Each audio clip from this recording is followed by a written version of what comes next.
Hello दोस्तों, welcome to BPSC ज्ञान। मेरा नाम है आलोक रंजन सिंह और एक बहुत ही पुराना आपका सेशन फिर से लौट आया है न्यूज़पेपर डिस्कशन का। जी हाँ, आपको पता है कि पहले हम द हिंदू न्यूज़पेपर के डिस्कशन हम करते थे और बीच में ये पोस्टपोन हो चुका था। अब फिर से जब ये लौट आया है तो उम्मीद है आप सब इसको वही प्यार देंगे, पसंद करेंगे, क्योंकि ये आपके बीपीएससी एग्ज़ामिनेशन पर्सपेक्टिव से बहुत इंपॉर्टेंट है। इनफैक्ट किसी भी सिविल सर्विसेज एग्ज़ामिनेशन को आप देखो, वो स्टेट पीसीएस हो या फिर यूपीएससी का एग्ज़ामिनेशन हो, न्यूज़पेपर बहुत ही ज़्यादा इम्पोर्टेंस रखता है। पहले क्या होता था बीपीएससी में कि हम बिना न्यूज़पेपर के भी थोड़ा काम चला लेते थे, क्योंकि कहीं ना कहीं जो बीपीएससी का जो करंट सेक्शन था वो जहाँ तक देखा जाता था तो कि वन लाइनर क्वेश्चंस पूछे जाते थे तो हमारा काम चल जाता था। ठीक है, लेकिन अब क्या है ना कि अब ऐसे एमसीक्यू के फॉर्मेट में पूछा जा रहा है। जहाँ तक हम बात करें प्री का, ठीक है, उसमें बात करें तो स्टेटमेंट वाइज क्वेश्चंस हो रहे हैं और स्टेटमेंट वाइज क्वेश्चंस दो तरीक़ों से ही सॉल्व हो सकता है और तीसरा दुनिया का कोई मेथड नहीं है। ठीक है, statement wise questions MCQ solve करने का एक तो पहला तरीका है कि आप उसको जितना प्रैक्टिस कर सकते हो वो प्रैक्टिस पहले से कर लो एग्ज़ामिनेशन में जाने से पहले। ठीक है, दूसरा है साथ में, एक्चुअली अलग अलग ये तरीका नहीं है, साथ में ये तरीका है। अब साथ में ये है कि न्यूज़पेपर आप डेली रीड करो। ठीक है, ये बहुत ही इम्पोर्टेंस रखता है। देखिए, मैगज़ीन आप जब करेंट अफेयर्स का पढ़ते हो ना तो उसमें बिल्कुल उस लिटिल तरीके से उस इजी वे में वहाँ पे लिख दिया जाता है। वह 2-4 लाइन 5 लाइन जो भी लिखना होता है वहाँ पे लिख दिया जाता है, तो वो इजीली आप पढ़ लेते हो और उसको आप याद कर लेते हो। लेकिन जब आप न्यूज़पेपर पढ़ते हो ना तो यहाँ पे ओवरऑल डेवलपमेंट यहाँ पे होता है आपके माइंड का, आपका थिंकिंग पावर जो है वो डेवलप होता है।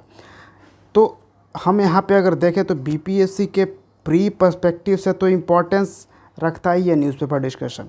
ऊपर से बीपीएससी का जो मेंस वाला पोर्शंस है इसमें तो बहुत ज़्यादा ही इम्पोर्टेंस रखता है।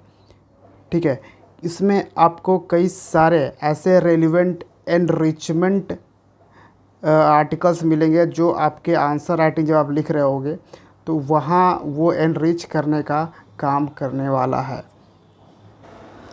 और जहाँ तक बात इंटरव्यू की है तो बीपीएससी का इंटरव्यू या कोई भी पीसीएस एग्ज़ामिनेशन का इंटरव्यू आप अगर देख लो तो वो ओवरऑल डेवलपमेंट पे ही डिपेंड करता है। हाँ, एक आपका जीएस पोर्शंस का सेक्शन से कुछ क्वेश्चंस भले ही होते हैं, लेकिन कई सारे क्वेश्चंस जो हैं वो जो इंटरव्यूअर हैं वो ऐसे पूछते हैं जिसमें अगर आपने न्यूज़पेपर नहीं पढ़ रखा है ना, आपने न्यूज़पेपर की आपकी जानकारी नहीं होती है ना, तो आप उसका आंसर नहीं कर पाते हो। या फिर कोई क्वेश्चन डायरेक्ट नहीं होता है लेकिन वो आप यहाँ से डेवलप कर लेते हो, यानी न्यूज़पेपर पढ़ के वो बातें आप डेवलप कर लेते हो और वहाँ से आप बता पाते हो कि हाँ क्या इसका आंसर क्या है।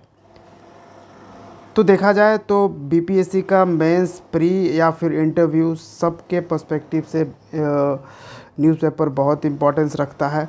तो अगर आप खुद से भी अगर पढ़ते हो डेली तो भी बहुत ही वेल एंड गुड। अगर नहीं भी पढ़ते हो फिर हम यहाँ पे डिस्कस कर रहे हैं। तो आज है 2 जून 2024।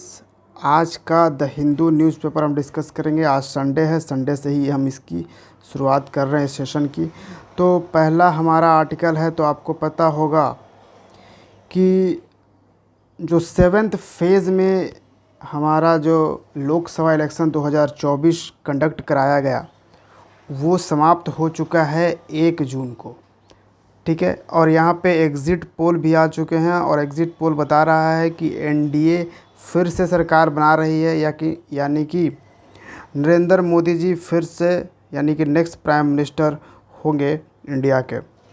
तो ये हमारा एग्ज़िट पोल कर रहा है। देखिए, एग्ज़िट पोल बेसिकली एक तरह से टोटली आप अनुमान नहीं कह सकते हो, टोटली आप गेस नहीं कह सकते हो। थोड़ा बहुत इन लोगों का रिसर्च भी होता है। जैसे कि आप अगर पोलिंग बूथ पे जाते हो ठीक है, मीडिया वाले आपके आजू बाजू मंडराते रहते हैं, वो आपसे कुछ पूछते रहते हैं क्वेश्चन कि आप किस पार्टी को दे रहे हो, या फिर आपसे डायरेक्ट नहीं पूछेंगे, बोलेंगे किस मुद्दे पे आप ये दे रहे हो, तो वो डायरेक्ट उस मुद्दे को लेकर वो समझ जाते हैं कि किसको ये दिया जा रहा है, किसको वोट यहाँ पे किया जा रहा है। तो इस तरीके से काफ़ी सारे लोगों से ये लोग पूछते हैं, उसके बाद ये लोग ये एग्ज़िट पोल निकालते हैं।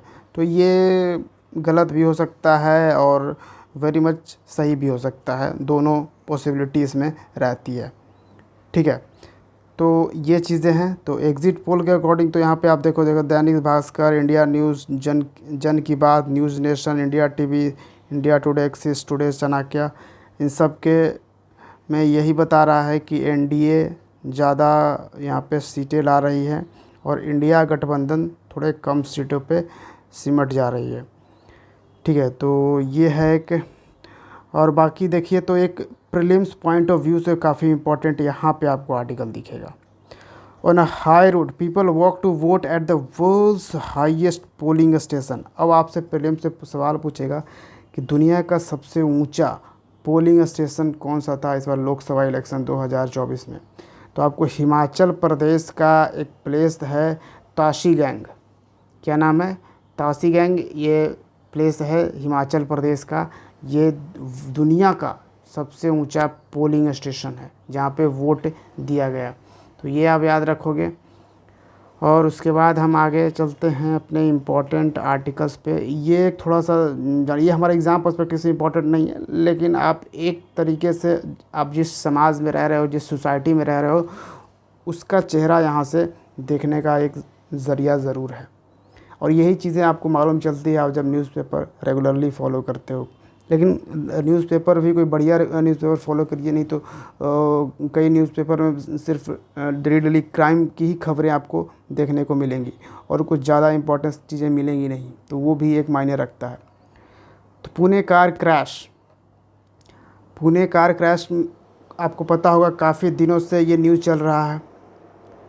ठीक है, एक टीनेज बच्चा जो था जिसने इनफैक्ट वो दारू पी रखा था और बहुत ही स्पीड में कार चलाकर एक बच्ची को उसने मार दिया। ठीक है, उसके बाद क्या हुआ कि पुलिस स्टेशन में जाता है। पुलिस स्टेशन में वो बच्चे को बस एस लिखवा के छोड़ देता है। सोचो, किसी की मौत ये लेके रखा है, उसे बस एस लिखवा के छोड़ दिया जाता है। लेकिन यहाँ पे फिर आता, आपको एग्जाम्पल के तौर पर दे सकते हो सोशल मीडिया का क्या पावर है।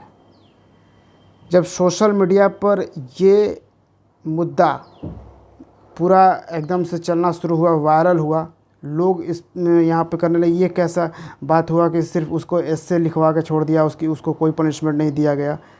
उसके बाद में जांच वाच होता है, पता चलता है कि जो लड़का था, जो पी रखा था, यानी कि जो ड्रिंक कर रखा था, उसके बाद गाड़ी चला रहा था, वो फिर वहाँ पे जांच वाच हुआ था, मेडिकल वगैरह हुआ, तो उसमें उसकी माँ ने डॉक्टर को पैसे दे दिए, कई डॉक्टर पुलिस को पैसे दे दिए थे, और उसकी माँ ने अब उसके ब्लड सैंपल के जगह पे अपनी ब्लड सैंपल रख दिया था। मतलब कि ब्लड सैंपल इसलिए चेक किया जा रहा था कि ये बच्चा पिया हुआ है, ड्रिंक किए हुए कि नहीं। तो उस ड्रिंक किए हुए जगह पे माँ ने खुद के ब्लड को वहाँ पर रख दिया। तो काफ़ी सारे इस तरीके से पैसे देकर, क्योंकि जो कार जो चल रही थी, जिसकी कार थी, वो अच्छे खासे बड़े परिवार का लड़का था, तो पैसे देकर हर जगह पे पैसे खिला कर यहाँ पे केस रफ़ा दफ़ा कर दिया गया। जब ये मामला पूरे सोशल मीडिया पे तूल पकड़ा, तब जाकर ये फिर से इसमें एविडेंस वगैरह तलाशा गया, ये वो फिर अब सही मुद्दे की यहाँ पे बात चल रही है। तो इस तरह की चीज़ें भी होती है अमीरों और गरीबों के साथ। ठीक है, और आगे देखिए, चलिए नेक्स्ट एक आर्टिकल यहाँ पे बहुत ही इम्पोर्टेंट है हमारे एग्ज़ाम पर्सपेक्टिव से। Tamil Nadu forest department has form 20 village panels to protect mangrove cover. देखिए, IUCN ना, International Union for Conservation of Nature, IUCN का आपको पता होगा, ये लिस्ट जारी करता है कि कौन सा एनिमल कितना एक्सटिंक्ट होने के कगार पे है, वो कितना ख़त्म होने के कगार पे है, इस पे वो लिस्ट जारी करता है। तो इसमें उसने ऐसे कई सारे जोग्राफिकल एरिया को देखा। उसमें देखा कि तमिलनाडु, श्रीलंका और मालदीव्स के जगह पे इसके कोस्टल एरिया में मैंग्रोव ट्रीज़ हैं, मैंग्रोव्स कवर हैं, ये थोड़े कम होते जा रहे हैं। इनको IUCN ने किस लिस्ट में डाला, याद रखिएगा, मैंग्रोव फॉरेस्ट को किस लिस्ट में डाला गया है, IUCN ने क्रिटिकली एंडेंजर्ड की स्पीसीज़ में डाला गया है। ये बहुत ही इम्पोर्टेंट है, याद रखिएगा। ये कौन कौन से देश का, तमिलनाडु हमारे स्टेट में, श्रीलंका और मालदीव्स, ये तीनों के कोस्टल एरियाज़ पे जो मैंग्रोव पाए जाते हैं। मैंग्रोव इकोसिस्टम जो है वो किस लिए इम्पोर्टेंट है, तो बायोडाइवर्सिटी के कंजर्वेशन के लिए भी इम्पोर्टेंट है। इसेंशियल गुड्स एंड सर्विसेज के लिए, जो वहाँ पे लोकल कम्युनिटीज़ होती है उनको ये मैंग्रोव उनके लिए इसेंशियल गुड्स और सर्विसेज प्रोवाइड करता है। फिर क्लाइमेट चेंज जो है ना, उसके इम्पैक्ट को भी कम करता है। तो बहुत ही ज़्यादा इम्पोर्टेंस रखता है मैंग्रोव फॉरेस्ट। यहाँ पे आप देखो, according to IUCN, threats to mangroves were rapidly evolving and there were additional challenges owing to climate changes. ये सब देखो, ये सब सारे मैंग्रोव फॉरेस्ट हैं इंडिया में। और भी आपको यहाँ पे सबसे ज़्यादा आपको दिखेगा बंगाल के पास, ठीक है, वेस्ट बंगाल के पास, जहाँ पे जिसमें बंगाल टाइगर आपको मिलता है, ठीक है, वहाँ पे आपको देखने को मिलेगा। तो ये भी याद रखिएगा। अच्छा, ये भी इम्पोर्टेंस रखता है कि आखिर ये जो मैंग्रोव फॉरेस्ट हैं ये ख़त्म कैसे हो रहे हैं। तो वुड का एक्सप्लॉयटेशन, लोग यहाँ के जो पेड़ हैं, पेड़ पौधे हैं, उनको लकड़ियों के लिए इतना ज़्यादा एक्सप्लॉइट कर रहा है, इतना ज़्यादा तोड़ रहा है, वहाँ पे काट रहा है कि उसके कारण भी डिफॉरेस्टेशन हो रहा है। ओइंग टू एग्रीकल्चर के लिए भी, फिर श्रिम्प फार्मिंग भी हो रही है। इनडायरेक्ट इम्पैक्ट भी पड़ रहे हैं, जैसे डैम कंस्ट्रक्ट करके, जिसके कारण altering fresh water and sediment fluxes. तो ये सारे वो रीजन्स हैं। या फिर एक नेचुरल रीजन्स ये भी है, सी लेवल का राइज होना, increased frequency and severity of cyclonic storms. और जो साइक्लोन आ रहे हैं ना हाल फिलहाल में, उनकी सीवरिटी और फ्रीक्वेंसी बहुत ज़्यादा तेज़ है। तो उन सब के कारण भी ये सारे पेड़ वगैरह टूट जा रहे हैं, कट जा रहे हैं। तो ये रीज़न है किसका, ये जो हमने रीज़न बताया, ये रीज़न हमने बताया कि मैंग्रोव फॉरेस्ट जो हैं वो कैसे डिप्लीट हो रहे हैं, वो ख़त्म हो रहे हैं, जिसके कारण IUCN ने इसको क्रिटिकली इंडेंजर्ड के स्पीसीज़ में डाला है। अब इंडिया में देखो कि Indian state of forest report के अकॉर्डिंग, जो last Indian state of forest report था उसके अकॉर्डिंग, तो ये देखा गया कि मैंग्रोव्स जो हैं वो डबल हो चुके हैं। 2001 में ना मात्र 23 किलोमीटर स्क्वायर पे मैंग्रोव फॉरेस्ट था, और 2021 में अगर देखा जाए तो 45 स्क्वायर किलोमीटर के एरिया में ये पाया जाता है। तो ये फैक्ट्स भी हो गए। यहाँ पे किस कारण डिप्लीट हो रहे हैं, मैंग्रोव्स का क्या इम्पोर्टेंस है वो हमने बता दिया, और IUCN यहाँ पे आपको पता चल गया। तो ये बहुत इम्पोर्टेंट आर्टिकल है, ध्यान रखिएगा। चलिए हम आगे बढ़ते हैं अपने इम्पोर्टेंट आर्टिकल्स की ओर। तो यहाँ पे एक आर्टिकल है, railway to install optical fibre based system to detect elephant crossing.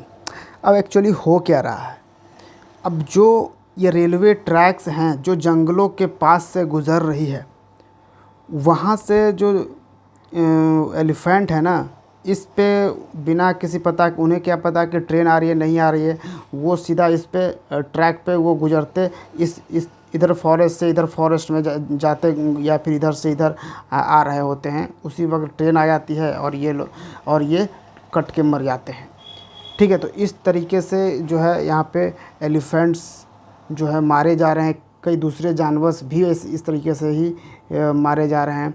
जैसे मैं एक इसी तरीके का मैं एक और आर्टिकल में दिखाता हूँ आपको, ठीक है। असम का एक लंगूर है, रुकिए मैं दिखाता हूँ, पहले ये देख लेते हैं हम। Optical fibre based intrusion detection system. तो ऑप्टिकल फाइबर बेस्ड एक कौन सा सिस्टम है, ये याद रखिएगा, IDS, इंट्रूजन डिटेक्शन सिस्टम।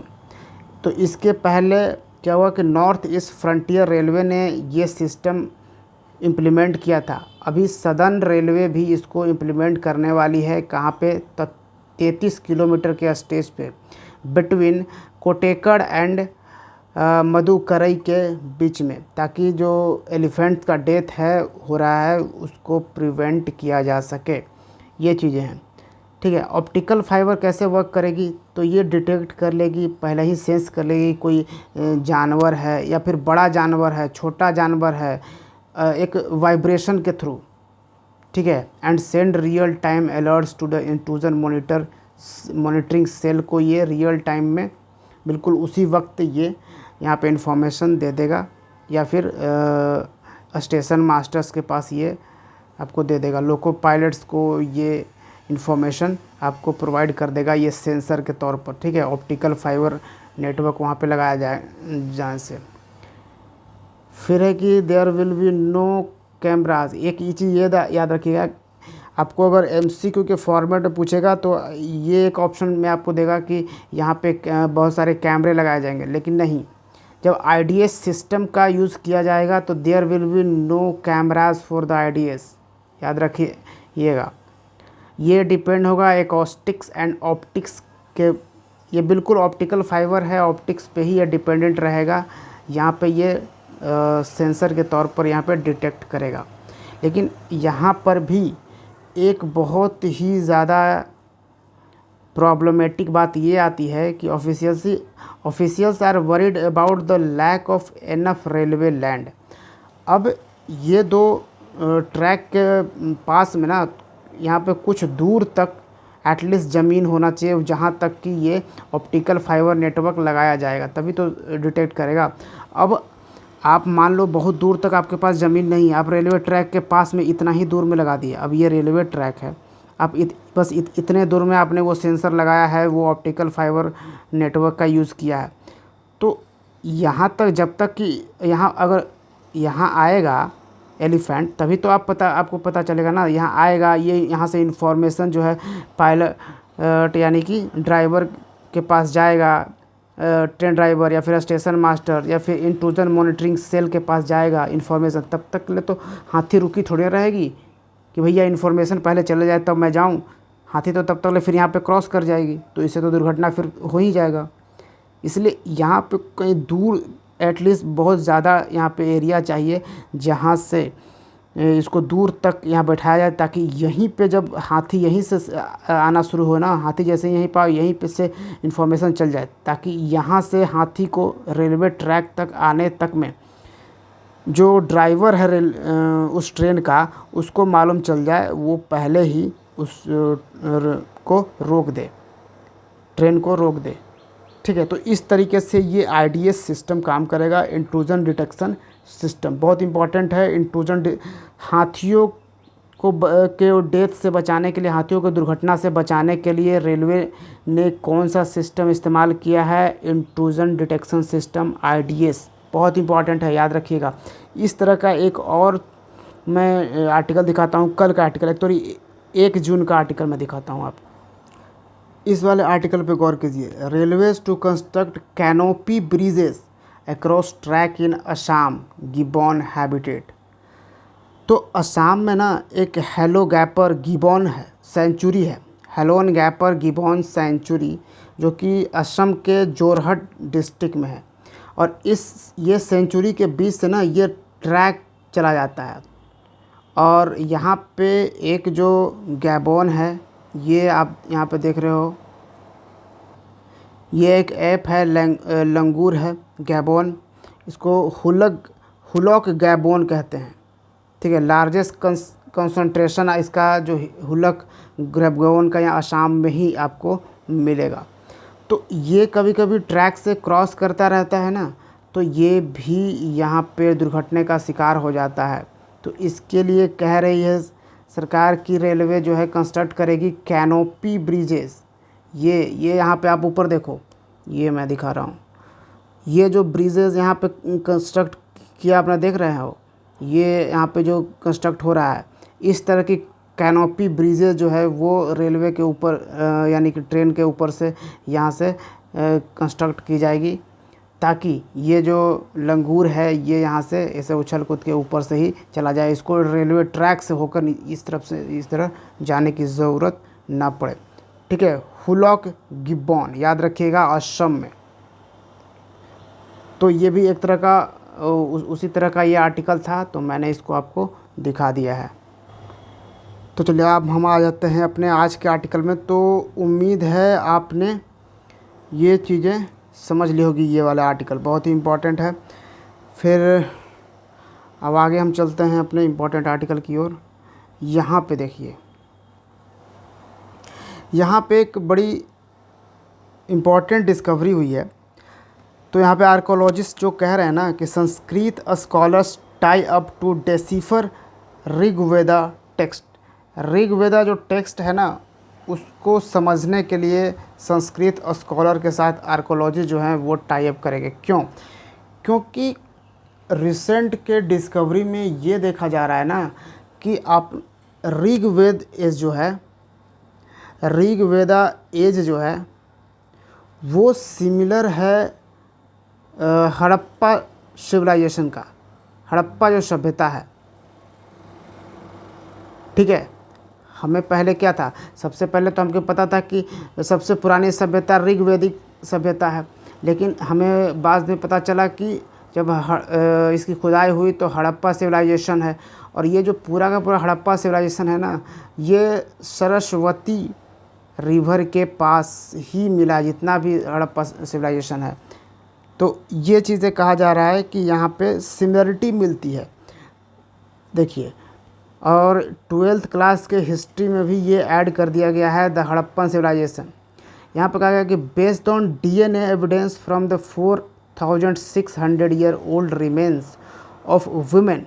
एक विमेन के बहुत ही पुराना, कितना, 4600 पुराना रिमेन्स मिला है, जो इंडिकेट करता है कि हड़प्पन्स वर एन इंडिजिनस पीपल। अब अभी कैसे क्या कहा जा रहा है कि हड़प्पन जो लोग थे वो कहीं ना कहीं सेंट्रल एशिया से आए थे, लेकिन यहाँ पे कहा जा रहा है कि हड़प्पन्स जो थे वो कहीं से आए नहीं थे, बल्कि वो इंडिजिनस पीपल थे, वो सरस्वती रिवर के करीब ही रहते थे। जी हाँ, बिल्कुल, ठीक है। तो हाल ही फ़िलहाल में ये एक्सकवेट हुआ है राखी गढ़ी के साइड, आपको पता होगा यहाँ पे, और यही सब चीज़ें यहाँ पे देखी गई है। अब एक कॉमन थ्रेड देखा जाए तो during archaeology excavations we discovered a majority of Harappan settlements along the banks of Saraswati. देखो यहाँ पे हमने अभी बताया आपको, सरस्वती नदी के किनारे ज़्यादातर हड़प्पन सेटलमेंट्स यहाँ पे हैं। अनदर पॉइंट ऑफ रेफरेंस क्या था कि हड़प्पन विद वैदिक times is a set of animal bones found. Set of animal, घोड़े के एनिमल बोन्स हड़प्पन में जो मिला है वो वैदिक टाइम्स का यहाँ पे सिमिलरिटी यहाँ पे दिखा रहा है। तो ये काफ़ी सारी चीज़ें हैं यहाँ पे, जिससे ये मालूम चल रहा है कि कहीं ना कहीं जो ऋग्वेदिक एज और हड़प्पा एज में सिमिलरिटीज़ है, कहीं ये एक ही एज तो नहीं, कहीं पे हमने ये चीज़ें भी दिखाई दे रहा है, सिमिलरिटी यहाँ पे मिल रही है। ठीक, कि एक मतलब कि कही जा रही है कहीं ना कहीं हड़प्पा से ही कहीं ना कहीं ऋग्वेदिक एज फिर निकल के नहीं ना आया। तो इस तरीके से भी यहाँ पे लोग कर रहा है। तो इस पे अभी रिसर्च वगैरह जारी है, इस पे बाकी के न्यूज़ जब आएगा तो हम इसको और डिटेल में देखेंगे। अभी फ़िलहाल थोड़ा सा ये न्यूज एंड ट्रांजिशन है। एक हमें देखना है विवेकानंद रॉक मेमोरियल, जो कि तमिलनाडु में है। रिसेंटली पीएम मोदी ने 15 घंटे का लॉन्ग मेडिटेशन यहाँ पे क्या है, ध्यान धरा है। ठीक है, विवेकानंद रॉक मेमोरियल बिल्कुल आइलैंड की तरह ये मेमोरियल है, हाल फिलहाल में काफ़ी न्यूज़ में रहा है। तो ये आपका रहेगा होमवर्क। विवेक रॉक मेमोरियल कब बनाया गया था? विवेकानंद रॉक मेमोरियल एक्चुअली कब बनाया गया था और क्यों ये बनाया गया था यहाँ पे तमिलनाडु में ही? तो ये आप कमेंट सेक्शन में बताइएगा, ठीक है। आपको अगर मालूम नहीं है तो गूगल कीजिएगा, बहुत ही सिंपल गूगल से आपको इसकी जानकारी मिल जाएगी। हम आगे बढ़ते हैं तो देखते हैं गर्मी तो बहुत ज़्यादा हुआ पड़ा है, देख रहे हो आप। तो cities warming due to the effect of urbanisation climate change. अब जो शहर जितने ज़्यादा गर्म हैं, क्या गांव भी उतने गर्म हैं? नहीं। तो देखा गया है कि जितना शहरों में गर्मी बढ़ रही है, गांव में उसके अकॉर्डिंग बहुत ही कम है। इसका क्या रीज़न है? वही अर्बनाइजेशन। कहीं कहीं पे भी कोई ज़मीन बच नहीं रही है, सब जगह कंक्रीट हो जा रहा है, ठीक है। अब यहाँ पे देखो कि सिटीज़ एक्सपीरियंस हाई टेम्परेचर्स, ज़्यादा टेम्परेचर सिटीज़ में क्यों आ रहे हैं? ये बेसिकली जो है दिल्ली की यहाँ पे बात की जा रही थी। दिल्ली से आप देखो तो दिल्ली में 2 consecutive days Delhi reported day time temperature above 50 degree Celsius से भी ऊपर यहाँ पे देखा गया। तो क्या रीज़न है? यहाँ पे हमने ये सब हाईलाइट कर रखा है कि altered thermodynamic aerodynamic properties of the cities tend to trap more heat. अब जो एरोडायनेमिक और थर्मोडायनेमिक जो प्रॉपर्टीज़ है शहरों की, वो ज़्यादा से ज़्यादा हीट को ट्रैप कर ले रही है, making cities warmer than their rural and suburban counterparts, ठीक है। Climate change too is a causing a significance increase in temperature. Climate change भी एक इम्पॉर्टेंट रीज़न है टेम्परेचर इतना ज़्यादा होने का। Urbanisation and global warming together play a pivotal role in the overall warming in any city. अब जो urbanisation हो रहा है, आप किसी भी जगह को ऐसे ही छोड़ नहीं रहे हो, वहाँ पे सड़कें बना रहे हो या फिर बिल्डिंग्स खड़ा कर दे रहे हो। इसका भी कारण है कि यहाँ पे शहरों में टेम्परेचर बहुत ज़्यादा बढ़ रहा है। All 141 cities show an increase in night-time land surface temperature with an average increase of 0.53 per decade।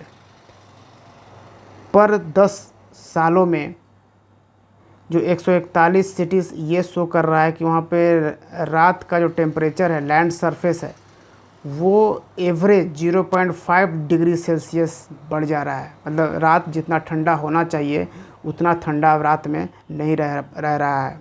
ऐसा 141 सिटीज़ के सर्वे में देखा गया है। Urbanisation alone is causing additional warming of about 60% while the climate change is responsible for the remaining smaller share. तो भाई 60% तो जो वार्मिंग हो रहा है, आपका शहर जो गर्म हो रहा है, उसका 60% तो बस एक ही कारण है, अर्बनाइजेशन। अर्बनाइजेशन वही शहर को शहर बनाना है, ठीक है। हर तरीके से वहाँ पे बिल्डिंग्स वगैरह खड़े करने हैं। अब यहाँ पे ही देख लो क्या है अर्बनाइजेशन में, जैसे formation of concrete structures, roads, industries, parks, water bodies, residential activities, air conditioning, vehicular activities and so on. इसके कारण ही तो बढ़ रहे हैं ना टेम्परेचर। फिर देखिए tier second cities in the eastern part of country. Bharat के ईस्ट में आप देखें जो टीयर सेकंड सिटीज़ यहाँ पे जो हैं, have a stronger urbanisation driven warming than even a large metros and mega cities.